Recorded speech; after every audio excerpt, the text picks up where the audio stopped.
I knew friends that were quite obsessed with, you know, how impressive those graphics were and some other stuff, and I was just like, I don't know, this is gonna look like garbage in 10 years, and I was right.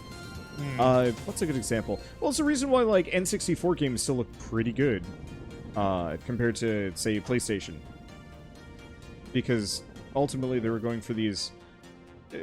admittedly, they were just chunky by nature, but for the most part, there was very little realism on the N64. And they're always going for kind of the more bright and cartoony look, whereas a lot of PS1 stuff was going for realism, and I think that was... not necessarily a mistake, but there's a reason why one can effectively just be scaled up with like a better resolution. Like, if what's a good example? Well, if you ran Mario 64, just 10 like 4K, it still looks good. Some of the textures look bad, but overall, like, it doesn't look bad. Same thing with I guess Space Station Silicon Valley. Yeah. To use a more personal example.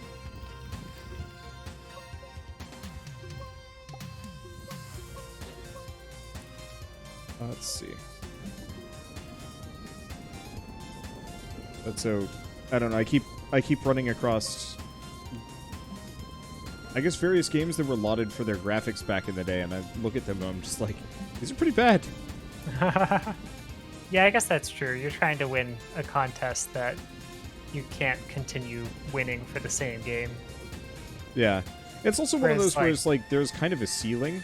So if you're constantly pushing for graphical fidelity, you have to keep pushing that ceiling harder and harder. Whereas a game that is cartoonier, you don't need to. You can just kind of have this low poly thing, you know, nice, fairly soft. I mean, obviously it's angular, but it's a nice, crisp visual style that doesn't take a whole lot of immediate effort to design. And therefore, you can save your budget for other things. Yeah. Does the design in a game often cost that much, though? I guess the amount of content is probably an expensive thing. Yeah, I think thinking, like, do they spend a lot of time kind of, like, iterating on the idea of Space Station Silicon Valley? I'm curious. Yeah, I don't know about that. From the games that I do know, though, like, what would be a good example? Well, I don't know how much it actually costs proportionally budget-wise. I think it also depends on studio to studio and what they're doing. So, for example, Naughty Dog with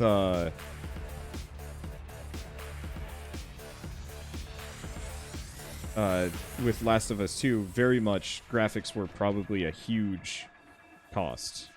Mm-hmm. Whereas for this game, I don't know. I'm assuming it's actually a lot cheaper. You know, they kind of did the initial terrain generation stuff, which probably took a little while. But even then, I bet a lot of that was programmatic. Yeah, I bet like developing a lot of the algorithms for how you generate the world was probably a thing. I mean, probably a lot of it is just getting the engine to like work properly within a buildable, destructible environment and make it like optimized enough that people can play it on reasonable computers.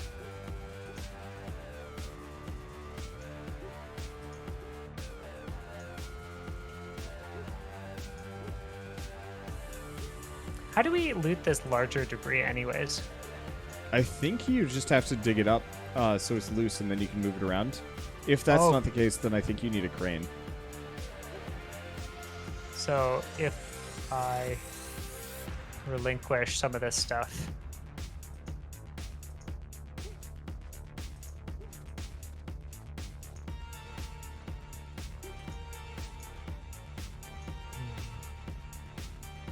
So once it's loose, it can fall around. Oh yeah, it can just go right on the... Yep. Nope. It can't really go right on it, can it? I can pick it up. Yeah, so one way or another, we do not have the correct tools to shred that.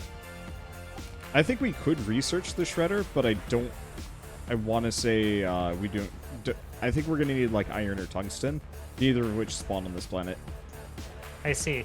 So there's just kind of no point for the first planet? Yep. And eventually we might want to come back, but even then, this really is kind of the starter planet that we come... I guess, yeah, we really do not have much of a reason to come back to this planet for, like... at any point. Worthless. That's kind of how it goes, because once we get access to the trade platform, then all we have to do is just trade the more valuable resources we can get. I mean, if they made it worthwhile to go back to a planet after you had already pillaged it, then the message would be less dark. And what would be up with that? I mean... You're not wrong.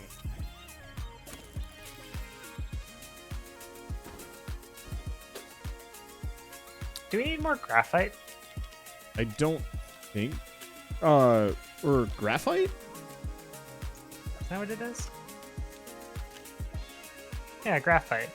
Let me check. I think we might be sitting on a fair bit of it. Yeah, we got a ton. We do not need graphite. But what if I'm already here harvesting it? Okay. I don't know what it's used for, but maybe it's good for something. Ooh, and there's like a cave down here. I better take the rover. I bet I can make it up this.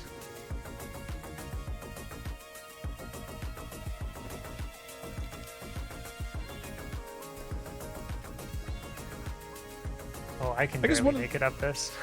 One of the reasons why I'm so focused on like games having art styles that age well is because I feel like the more realistic a game is, the more it requires a like an HD remaster in like 5-10 years that has to redo like everything. Whereas if it's really cartoony, you just need to upscale the resolution and make sure the textures are good, which I think is quite possible. What games get that sort of HD remaster? Because I think of like StarCraft got an HD, or it got a remaster, but like really it wasn't the graphics was the main reason that like they did it. It was more because like the game was just not built to continue being run on these newer systems, right? Kind of, but generally you have to do the remaster either because some of the core programming, does not run, or because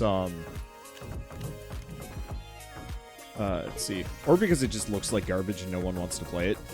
But which games are those? I don't feel like StarCraft was that case, right? The easiest example I could actually come up with would be Link's Awakening most recently. The art style was kind of insufficient. And maybe this is just me as an art snob. How much is this worth? Is it worth... Oh, no, this is not worth coming back up for.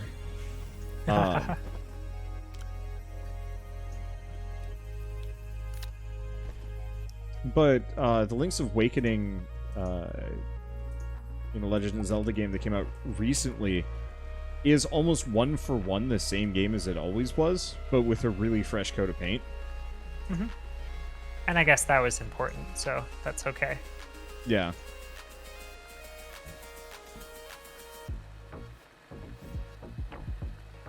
Yeah, or they lost the source code like in Diablo 1 or Final Fantasy 8.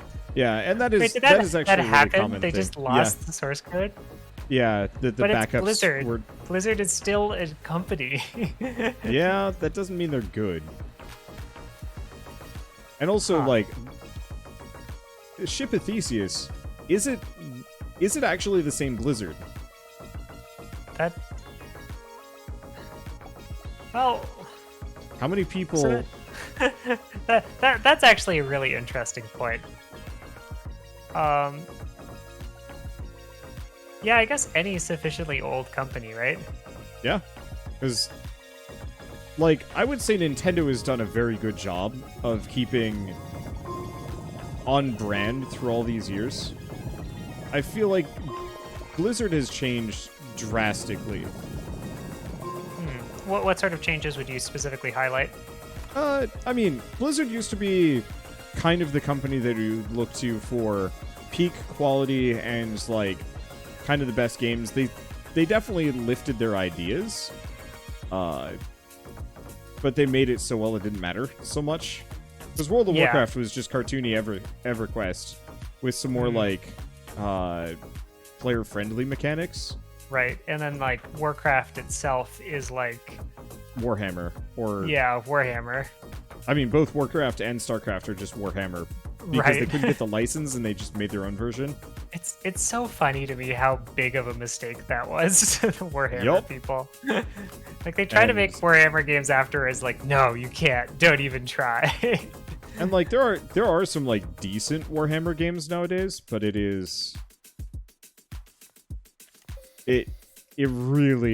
absolutely lost out on so much as a result, and it's hilarious. But I would also say, like, back in the day, you know, kind of every other gaming company had a reputation for like some kind of thing, either publishing a bunch of shovelware or, you know, predatory DLC practices or review garbage. But, you know, the Blizzard name was a sign of quality. And so, like, for the first X number of years in the indie market, a lot of teams would advertise themselves as ex-Blizzard devs. And they still do, to some degree, but it's not as prevalent, nor is it as important. Because, like, I remember when Torchlight was first announced, it was, like, from a bunch of ex-Blizzard devs that wanted to go make their own Diablo. Yeah, I was gonna say, you can't talk about Torchlight without also talking about the fact that they were definitely just remaking Diablo there. Yeah, but like they were people that worked on the original Diablo, so it's not that surprising. Sure, yeah.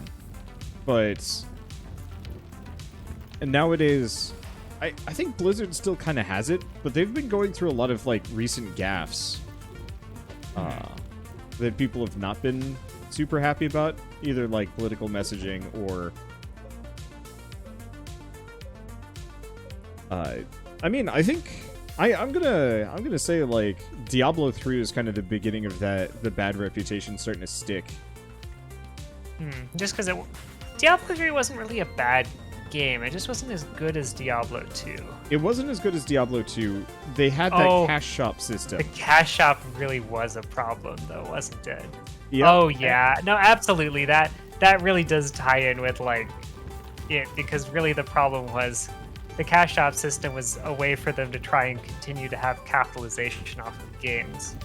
They also wanted to get around people using real money to buy things in Diablo, because that had been happening for years. But that's the thing, is they weren't getting around it. They wanted a piece of the pie. Well, yeah, because you could buy it with real money, but for at least the initial part. By taking the piece of the pie, they could regulate it to some degree.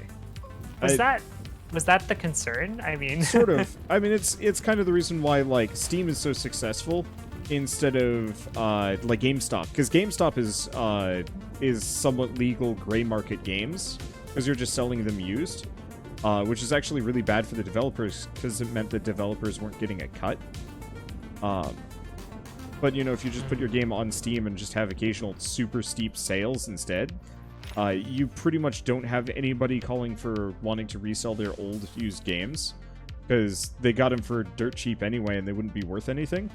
I think also just like getting rid of games is partially a thing you needed to do and you still had to store them. Yeah. I don't even need to waste like hard drive space on it these days.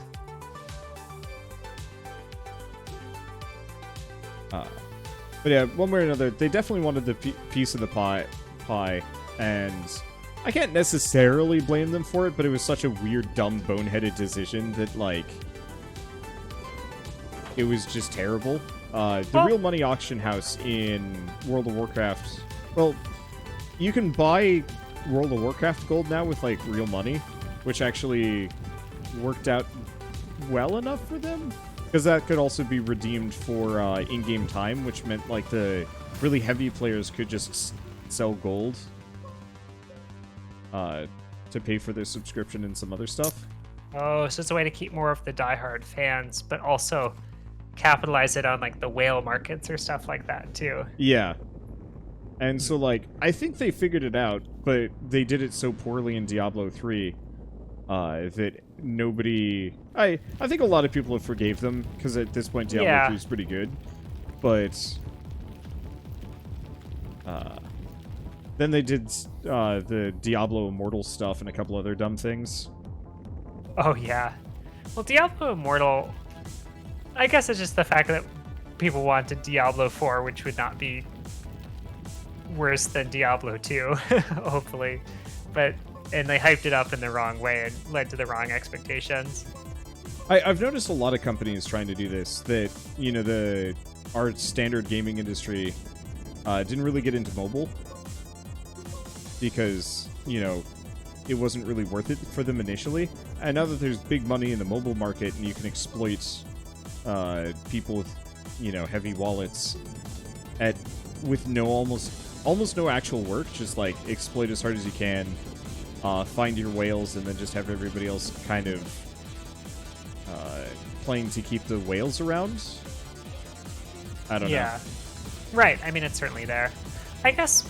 I mean, but there's two parts of this, right? Because one of them is, yeah, I think they definitely want to make as much money as possible. But the other one is, I guess there's as over time games have become more and more costly to develop, you either need to hit a larger audience or have some like alternate way to make money off of the game in order to not be charging more than like $60 for the game. Yeah, and that's actually something a number of industry people are talking about in regards to. I think I might need a drill. But there are people talking about how there's a very real possibility.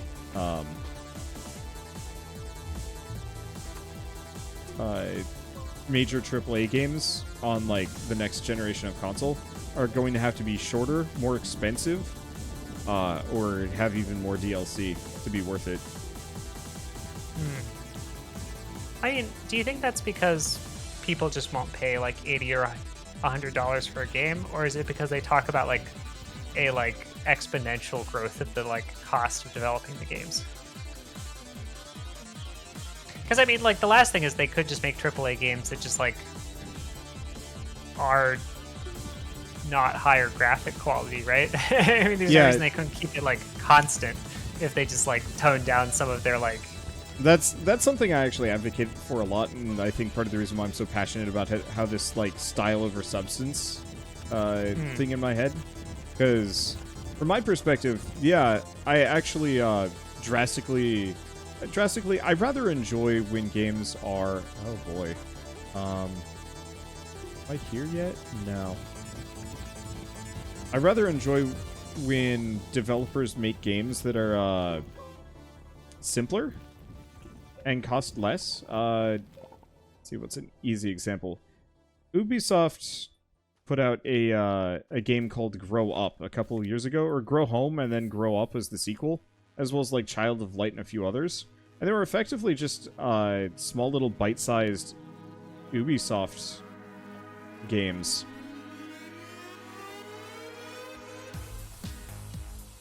Let's see.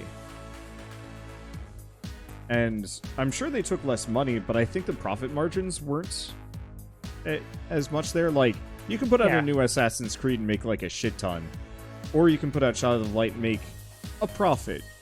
Yeah, I guess it's the return on investment, right? I mean, like, I guess they kind of necessarily have to think about. Well, I guess they could have lots of people working on lots of different things. Huh. There's just a rover out here. Might be mine, might not be. No, it's like buried in the ground. It's debris, but the debris is a rover. Yep. That's cool. People in chat, do you guys remember? Do I have to charge the? Do I have to charge the center of the planet, or am I just good? Do I just go up to it and activate it? I found it.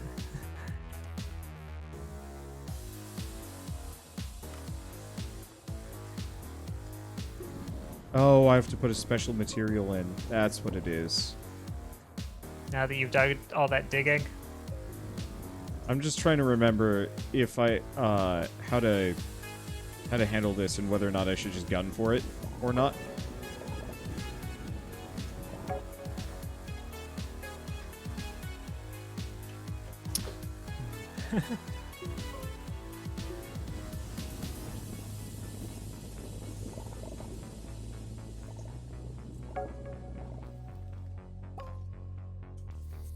What is the what's the resource on the starting planet? I guess I can look it up real quick. Like which resource you have to put in? Yeah.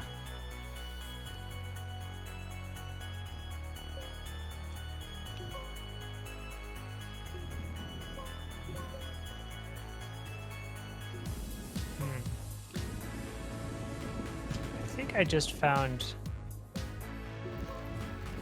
something you've already been to.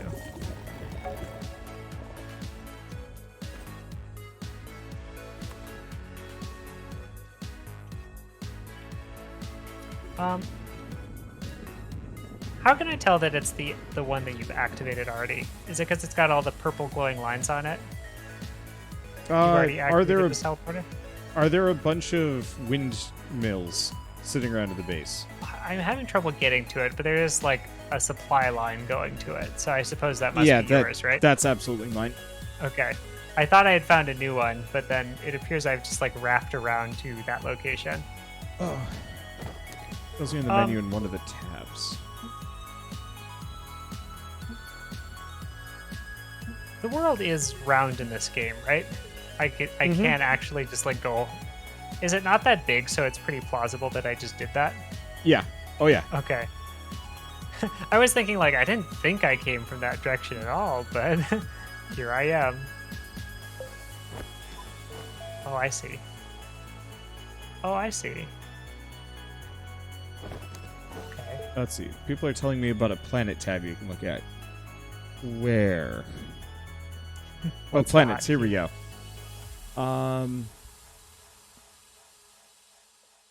Saying primary sphalerite, secondary malachite. It doesn't say what I need to unlock it, though.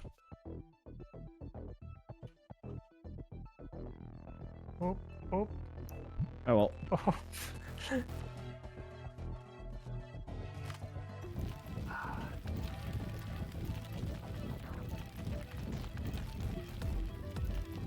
But yeah, I think just in general, the whole, like, budget thing is part of the reason why I'm so, like, vocally also pro-indie.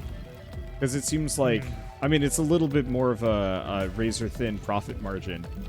But I feel like even the AAA industry would benefit greatly by going part indie.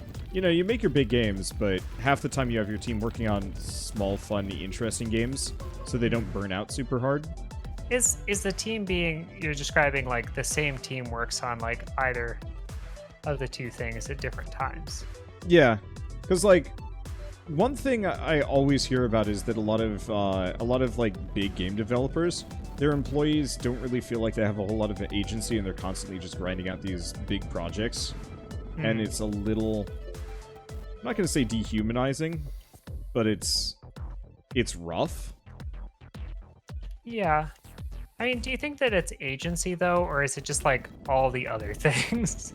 I think it's a lot of it, but I guess what I'm doing is I'm putting the cart before the horse. I know a lot of AAA developers that have gone off to make their own games, and they talk about how rewarding it is to finally be working on their thing. Okay.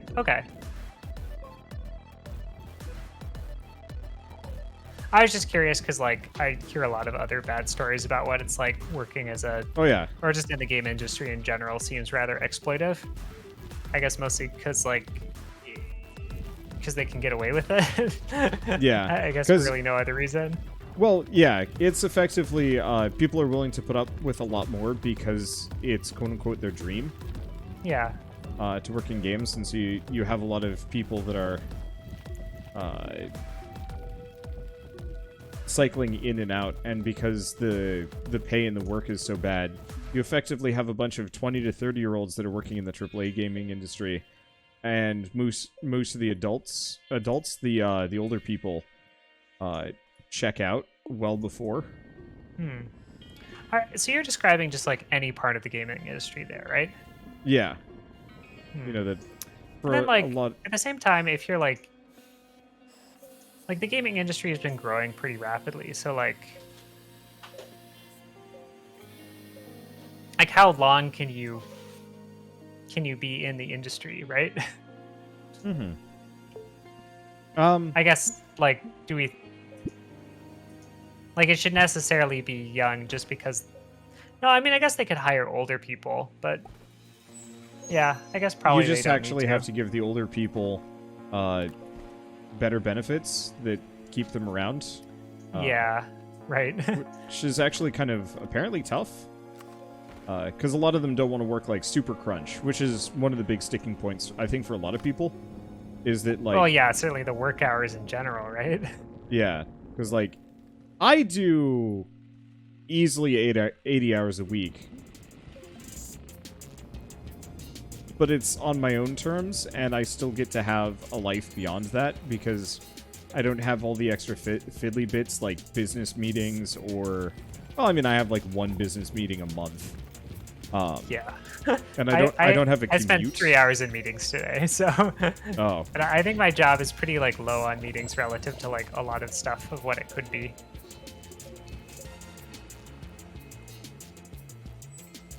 I don't think the meetings are bad. I don't mean to complain in that sort of sense. I just, like... It is funny to think that, like, my job could be more meetings than it is. Hmm. Ooh, I think I see a medium wind turbine. Ooh.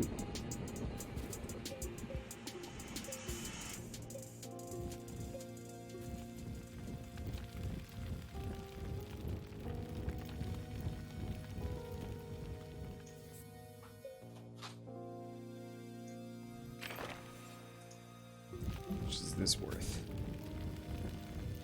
And can I keep going down? That's a medium wind turbine. Gosh, I do not remember this planet being nearly as big. I guess, I mean, given the game, like, gives you, like, we kind of know what the, like, circumference is. Kind of should know what the radius is as well. Yeah, I guess if you want to get really into it and try and measure the whole thing. I'm still trying to head for the center of the planet. I got the achievement even, saying, like, journey to the center of the thing, and I'm like, I'm not there yet. It's that, Oh, never mind. I spoke too soon. Oh. Oh, I thought so earlier when you were talking about stuff that was just preemptive. Yeah. Okay, Now, I thought you were I'm here. already there. Okay. Well, I've got... I really should have put another... really should have put another tractor on this thing. Although it's kind of unwieldy as it is. But only 2 large items at a time is, like, pretty hard.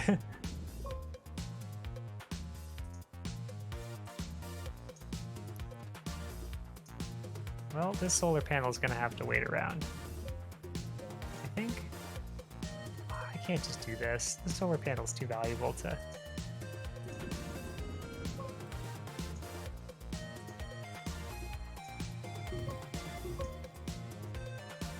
At least I'm getting the achievements for what you're doing. Hey.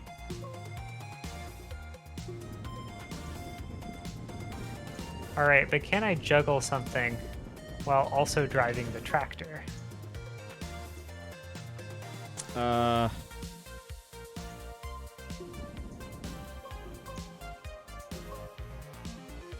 Don't think so. Yeah, definitely not.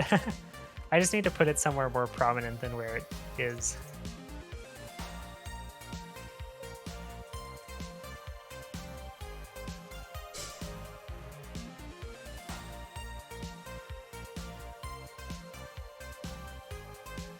Oh, this is good. I found another one. Now I just have to be able to find both of them.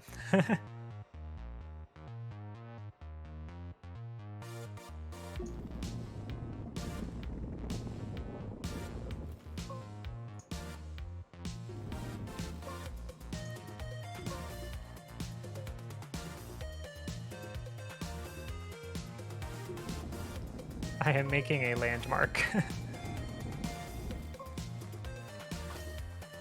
Good. Okay.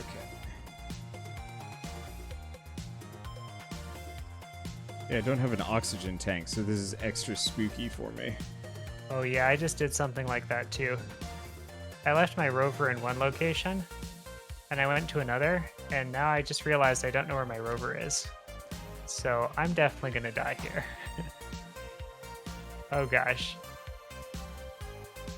Well, if you want something slightly different to do, I'm gonna go die somewhere where there's other valuables, and I'll have to track those down.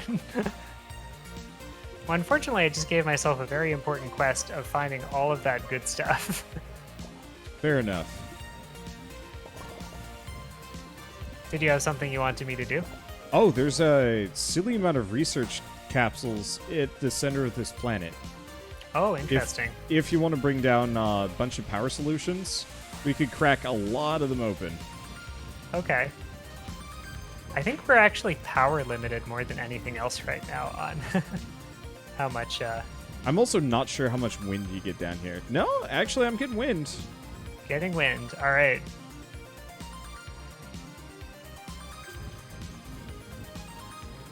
Take these tether bundles and go find all that sweet stuff.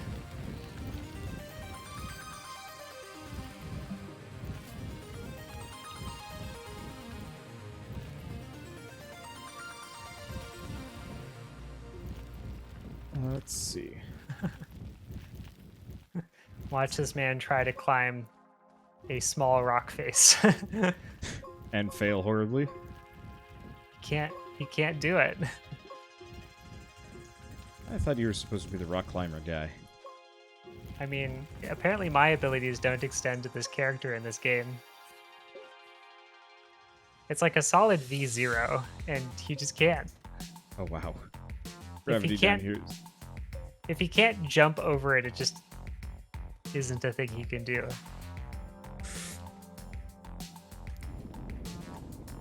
Yeah, it's kind of been interesting. I guess I haven't gone climbing at all since the pandemic started. Yeah. I have one YouTube acquaintance kind of guy. And he was talking about how he was finally able to go climbing again. The gym was open. Well, he was going bouldering. I think pretty much outside. everybody I know is just forsworn like going to actual gyms and stuff because it's just not worth it. Yeah, I think that makes sense. I think outdoor bouldering could be fine. Yeah. I mean, like, as long as you're not, like, interacting with people, it seems COVID isn't transferring too much through,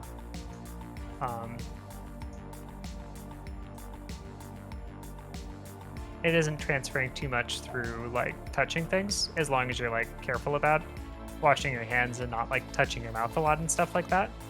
So as long as you're, like, going by yourself or with people you live with, sure.